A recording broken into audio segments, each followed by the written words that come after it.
Hey friends, do you struggle with sourdough starter?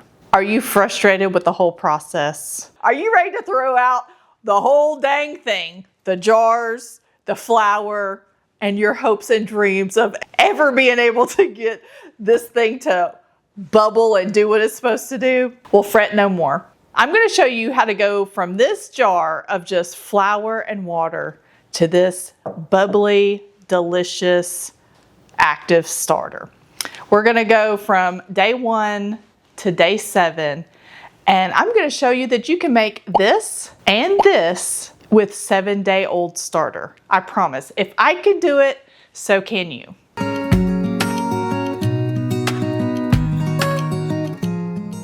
Welcome to day 1. You are going to need bread flour and some type of filtered water. Here I'm using spring water. Typically you don't want to use tap water because it's treated with chlorine and other things that will kill any bacteria and natural yeast that we're trying to develop. So today we're going to add 100 grams of bread flour and 100 grams of spring water. You're going to stir this real good and make sure to immediately clean off any utensils because this stuff is like concrete when it's dried. Next, you're going to loosely add your lid, and I like to put a rubber band around my jar. This is just for visual cues to see the rise and fall of your starter. Now, some people will add all-purpose flour and whole wheat flour and do that whole mix, and I just have not, I've not been successful in that.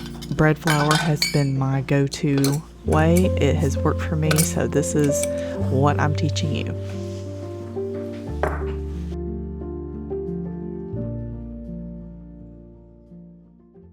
Good morning, friends. I normally come to you like full face and all this, but you know what? We're gonna do something different today. So we have started our sourdough starter, and this is day 2. Ain't she pretty? Anyway, so day 1, we added 100 grams of bread flour and 100 grams of spring water. And then on day 2, we did nothing. We just let it go, let it eat and all that. Today, which is day 3, we are gonna discard at least half. So we wanna keep it about 50 grams of starter, and then we're gonna add 50 grams of bread flour and 50 grams of spring water. And then we're just gonna let her ride for another day or 2, we'll see, before we feed her again. And the reason I like to wait is because day 1 or day 2, she was still down here. Like, she hadn't really been active. So by giving her that next day to eat and all that, she has done well. So, like I said, we're gonna discard half. Look. I mean, this is day 3. Brand new starter. I've done nothing but wait. So anyway, now we're gonna discard. One thing I like to do before I do anything, I like to weigh my jar. And my jar weighs 282 grams. And the reason I like to do that is because a lot of times I forget. And you know, like I forget to zero out my scale or something like that. And so this is just a helpful tip for me. So anyway, we're gonna discard. So my jar weighs 282. So currently I have 482 grams. I need, let me do math because I don't know how to do math in my head anymore. Let's see, so 282 plus 50. I need this to weigh 332. I mean, look how thick. Oh yes, this makes me so happy. You have no idea.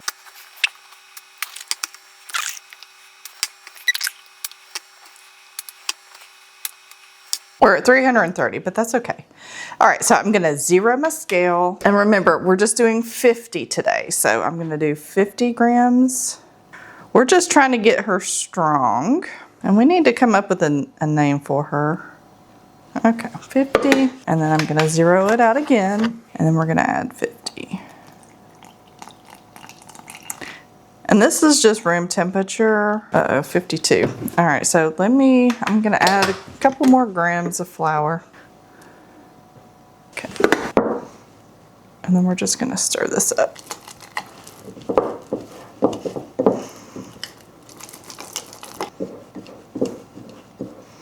And then I just like to scrape everything down.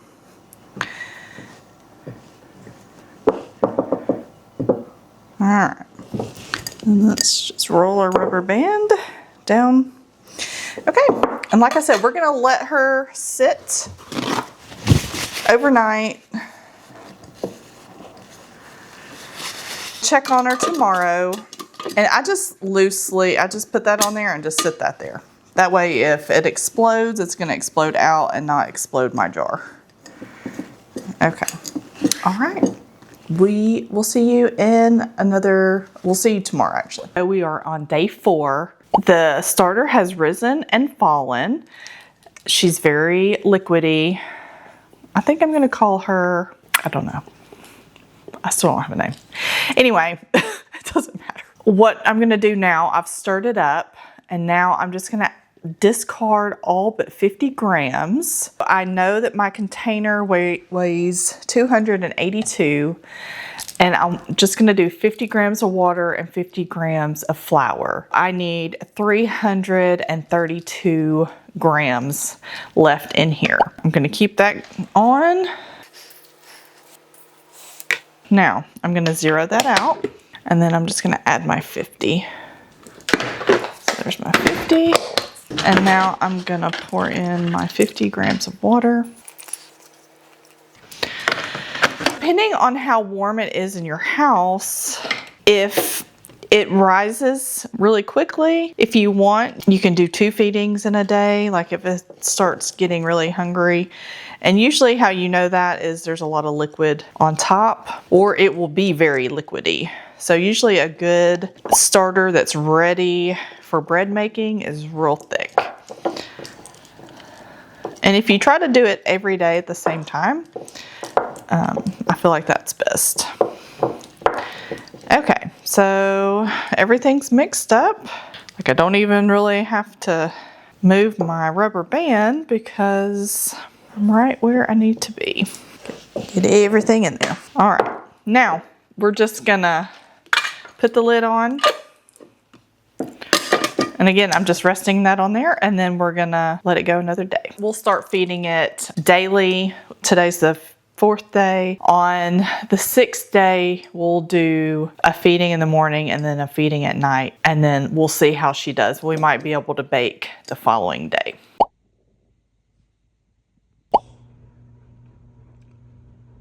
All right, guys, so our sourdough is ready. I have named her Agnes. Ain't she cute?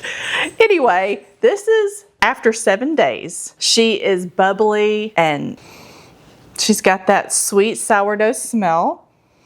A healthy active starter will take about 7 to 10 days to fully develop, and it will peak within 4 to 8 hours of you feeding it. That means when you feed it, it should at least double to triple in size. And it should do that within 4 to 8 hours of you feeding it. Now, if your house is cool, it might take a little longer. If your house is warm, and when I say warm, like over 70 degrees, it might speed up the process a little bit. A healthy starter should be thick, airy, bubbly. It should have a soft, tangy sourdough smell.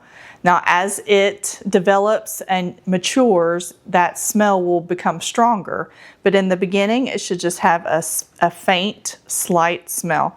It should smell good. It should not smell bad. If it smells bad, then we need to reevaluate. Now, after you have gotten your sourdough starter activated, it's doing good, you know, you've made a loaf or 2, and you don't want to keep doing the daily feedings. So do your normal discard and then feed it with fresh flour and water, and then stick it in the fridge, and it should be good for about 2 weeks.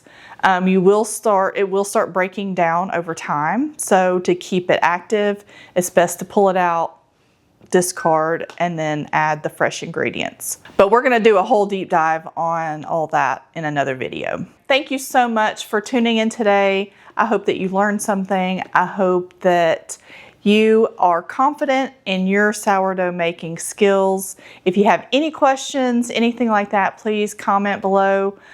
Shoot me an email if you want. I'm always happy to answer your questions. I hope that you have a wonderful weekend, and we will see you on the next video. Say bye, Agnes. Bye.